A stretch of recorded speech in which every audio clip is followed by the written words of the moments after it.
Would you have any questions, media, for the people that you just saw? So outstanding, and I thought it would be nice to bring them before you. And so if you have any questions, please. I wanted to ask you about the talks in Saudi Arabia. It sounds like you made some progress on a Black Sea ceasefire. Could you update us on that? What happens now? So we've made a lot of progress on two fronts, on both sections that we call them sections, but they're much more than that, Russia, Ukraine, and also the Middle East. And we'll see what happens. We're in deep discussions with Russia and Ukraine.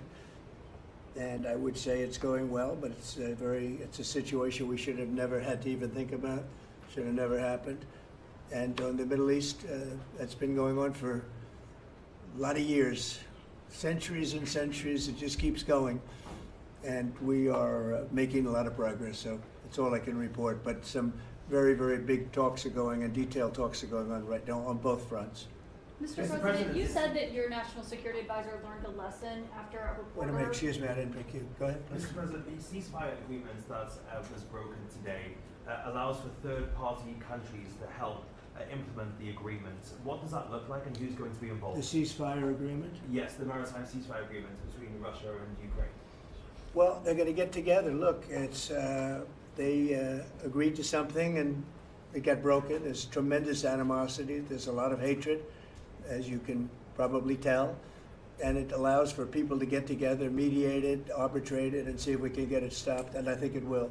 That'll get stopped. What countries are you looking to work with, sir, to help implement and monitor that ceasefire? We have other countries involved, and they're involved very strongly in the process. And that'll be resolved. That's actually, as bad as it is, that's the least of the problems. So we'll get that resolved. And we are being aided by other countries too. Yes, please. Yes. Brian? Tomorrow, the subcommittee on DOGE is going to review funding for NPR and PBS. Now, every Republican president has always promised to take away this money that's going to these two public news outlets. If they're successful, I know Senator Kennedy has backed it, Marjorie Taylor Greene in Congress has backed it. Would you be interested in defunding and taking away taxpayer dollars to NPR and PBS?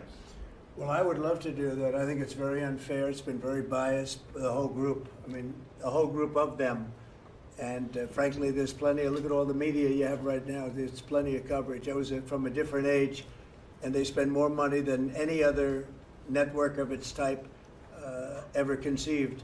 So the kind of money that's being wasted, and it's a very biased view, you know that better than anybody. And I'd be honored to see it end. We're well covered. Look at all the people that we have here today. We're well covered, and we don't need it, and it's a waste of money, especially. I don't even know what DOGE's recommendation is. I assume their recommendation is to close them up. Well, after they hear all the testimony, I think they're going to make a decision relatively sooner than later. Yeah. But we'll see what that turns out. I can't imagine that they wouldn't, because they have found so much waste, fraud, and abuse, hundreds of billions of dollars, and just waste, fraud, abuse. You heard yesterday some of the new things that were found. 22 billion just in environment, billion. You know, if you had 22 million, Warren, it would be nice, but 22 billion put into environmental accounts. One was 2 billion into one account, Stacey Abrams, where they had $100 in the account. And just before I came in, they put $2 billion. And you guys are looking, so you mean 2 million or maybe 200,000? No, $2 billion were put in the account. What do you think of that, Mike? Do you think that's a straight deal? 2 billion? Just write me the check, Mr. President. I'll take it with me to Israel. It's it's a horrible thing, and we have so many of those things. So they've done an incredible job, and the country wants to hear it. I think DOGE is actually very popular because of what's happening. They're hearing about all of these scams and for big money. Tremendous amount. And when you add it up, just hundreds of billions of dollars being wasted, and much of it's fraud. You know, we talk about waste, and it is waste and abuse, but a lot of it's fraud Can I too. follow up on something? Yeah, go ahead, Brian. I just want to follow up on that.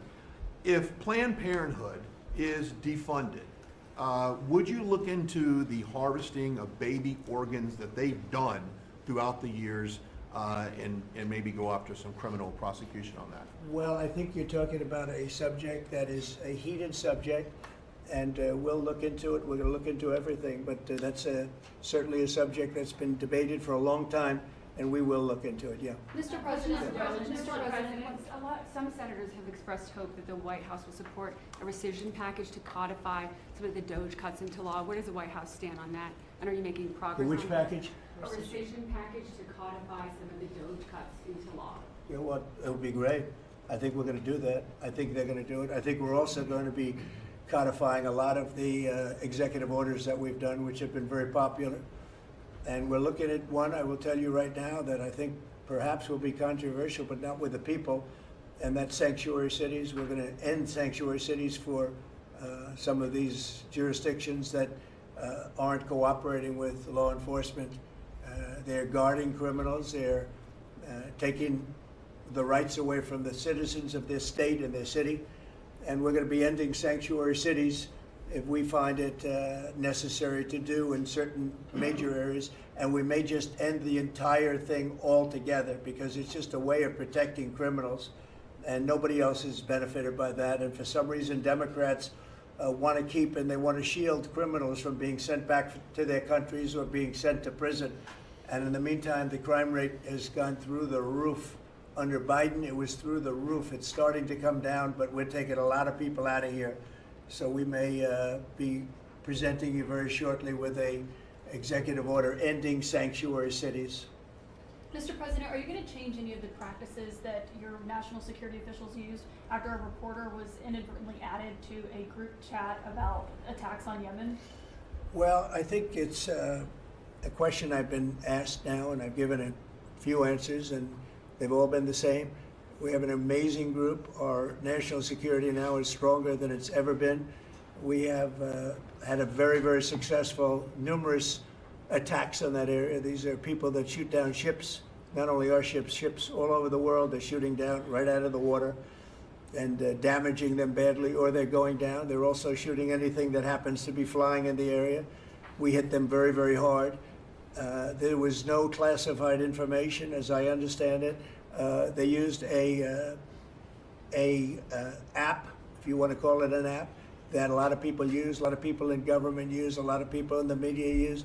And I think I'll ask Mike. Mike is here. Do you want to respond to that, please? Yes, Mr. President, you asked about lessons. I think there's a lot of journalists in this city who have made big names for themselves, making up lies about this president, whether it's the Russia hoax or making up lies about Gold Star families. And this one in particular, I've never met, don't know, never communicated with, and we are looking into and reviewing how the heck he got into this room. But I'll tell you what, the world owes President Trump a favor.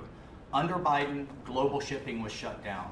Pinprick attacks, months between them, our destroyers being fired upon dozens of times.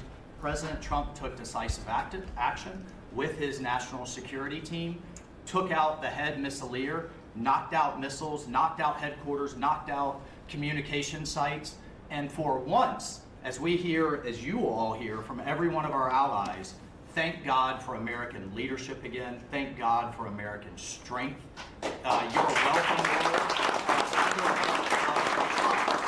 and look, we had a national security team that was coordinating these efforts. As Director Radcliffe testified today, his first day on the job, he was introduced to this app on his government systems at the CIA and at the State Department and otherwise. So, look, this journalist, Mr. President, wants the world talking about more hoaxes and this kind of nonsense rather than the freedom that you're enabling. And a key part of our sovereignty is open sea lanes and knocking the crap out of terrorists, which is exactly what your team and Pete Hegseth, a good friend and fellow veteran, is leading the charge on, and it's an honor. We had a very, very successful, we had a very, very successful evening.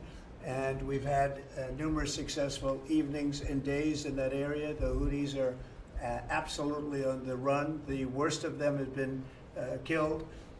This should have been done a long time ago by Biden, but Biden was an incompetent president. He couldn't do anything.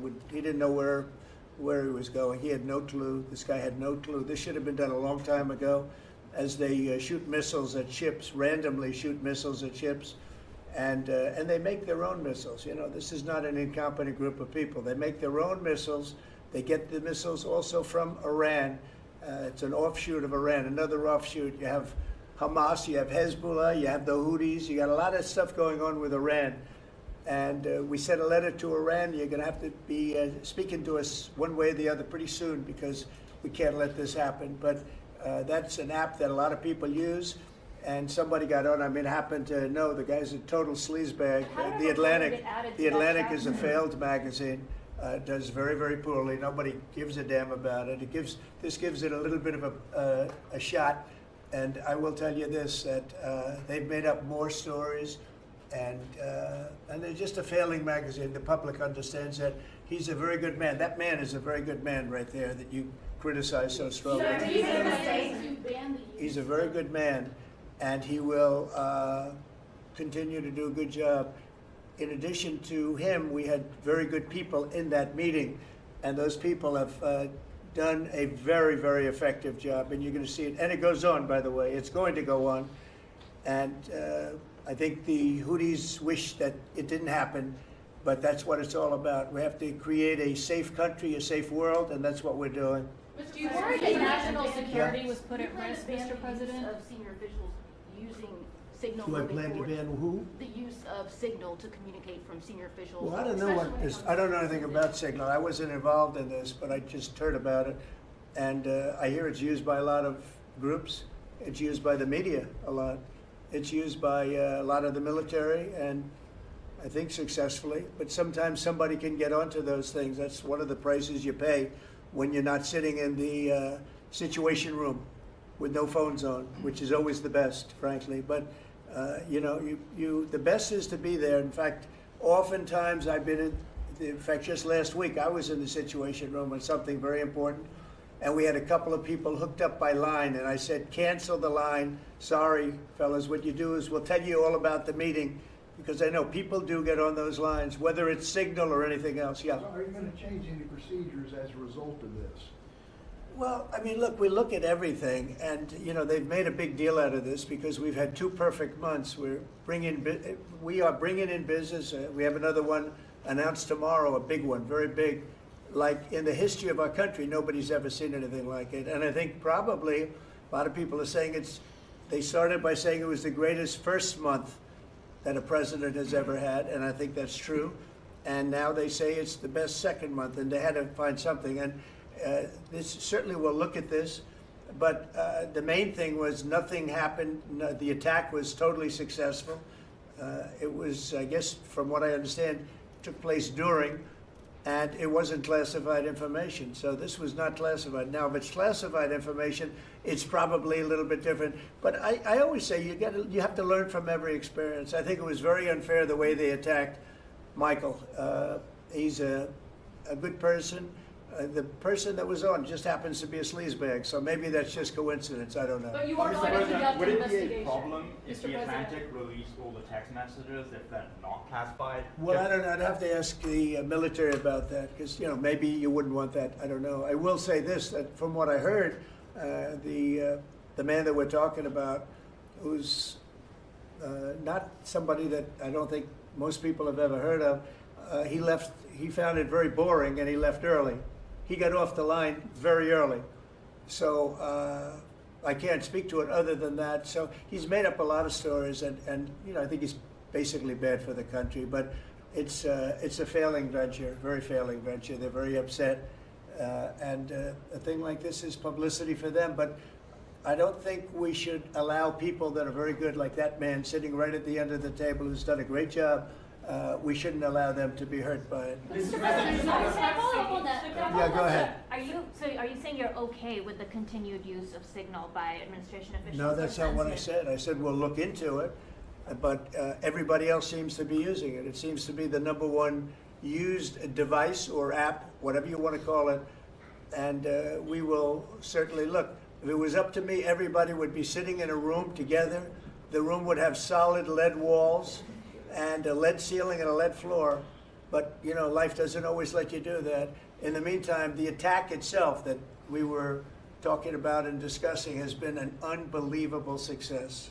But you will conduct an investigation, is what you're saying into this. We'll look into it, sure. Who's gonna I lead would that look into it, investigation? sure. I want to Is look that into the FBI or who's anything looking like at that. I would ask them. It's not really an FBI thing. It's really something having to do with security. Security, like, will somebody be able to break in? Are people able to break into conversations? And if that's true, we're going to have to find some other form of device. And I think that's something that we may have to do. Some people like Signal very much. Other people probably don't. But we'll look into it. I think, Michael, I've asked you to immediately study that and find out. If people are able to break into a system, now in this case it wasn't that this attack was going on and nobody found out anything. And again, the person that was on, as I understand it, he left very early because he didn't find it very exciting. But I think it's something you should look into. Yes, sir, we are. We have our technical experts looking at it. We have our legal teams looking at it. And of course, we're going to keep everything as secure as possible.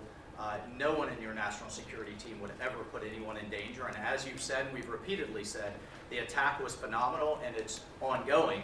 But the media wants to talk about everything else except for the hostages you're getting out of the Middle East, Iran on its back foot, sea lanes getting reopened, peace in Europe. As we just saw today with a Black Sea ceasefire, we were just on with Steve Witkoff, myself, our team in Saudi Arabia. They want to talk about all this other stuff except for your amazing successes and the successes of your team. Sir, on the Black Sea. And sometimes you have to move very quickly, and the devices that are very good, but they are very, very cumbersome, and you're not able to use them, and from a practical standpoint. So all we can do is find out the best we have with modern technology. They'll probably get better over the years. Yeah, go ahead. Sir, on the Black Sea, so the Kremlin has said that there are several conditions that would need to be met for this agreement to happen. This includes sanction relief for banks and some companies. Did the U.S. agree to all of those conditions that they laid out? They will be looking at them, and we're thinking about all of them right now. There are about 5 or 6 conditions. We're looking at all of them. The White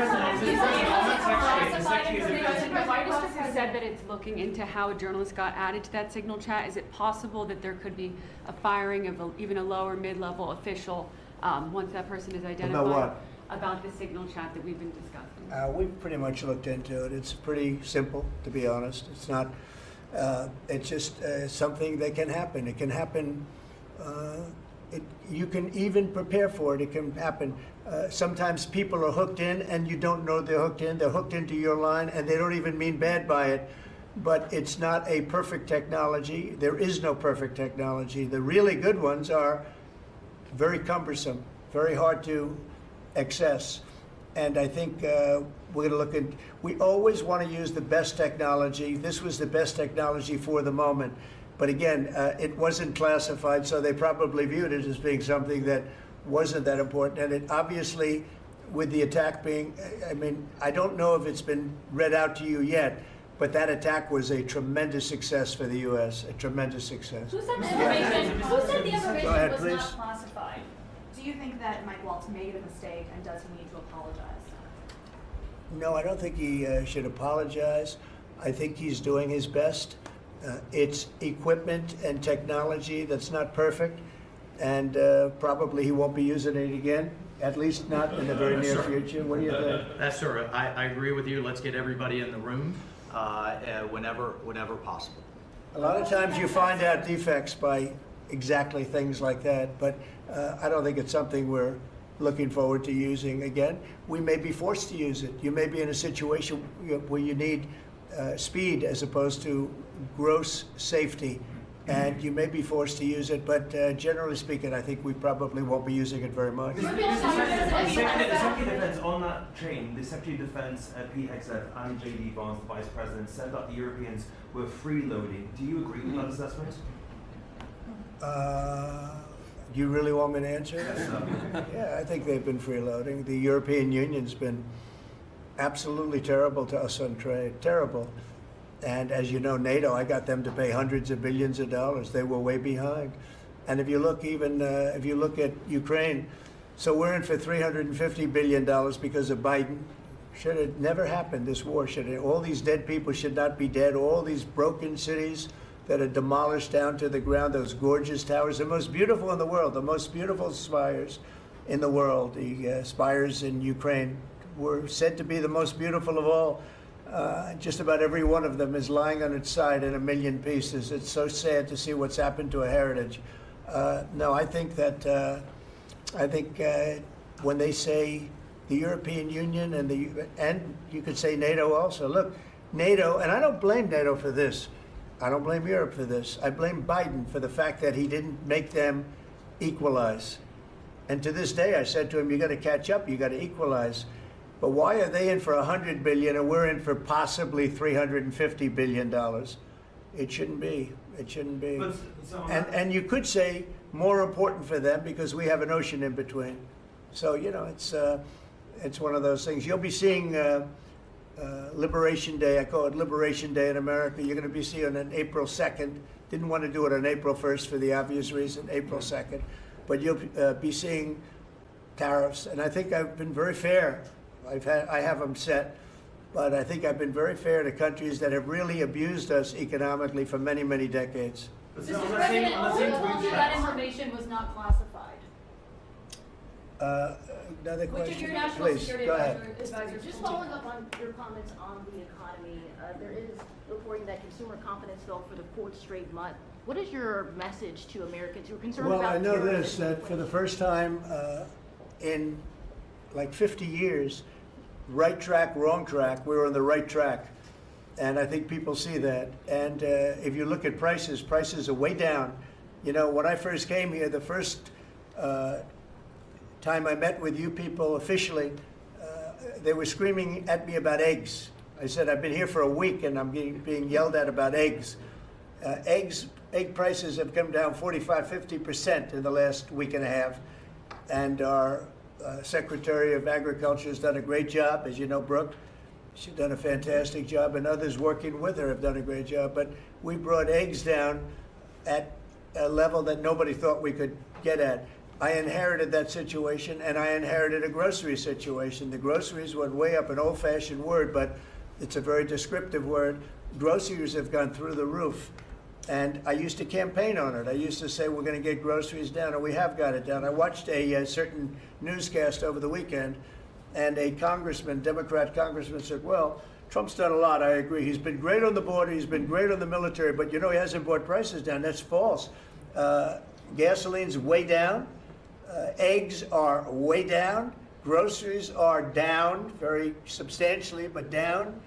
Almost everything's down. Now, I'd like to see interest rates come down a little bit, and you're going to see billions of dollars, even trillions of dollars coming into our country very soon in the form of tariffs, because we were abused by presidents that, frankly, in all fairness, it wasn't their expertise, but they had no idea what they were doing.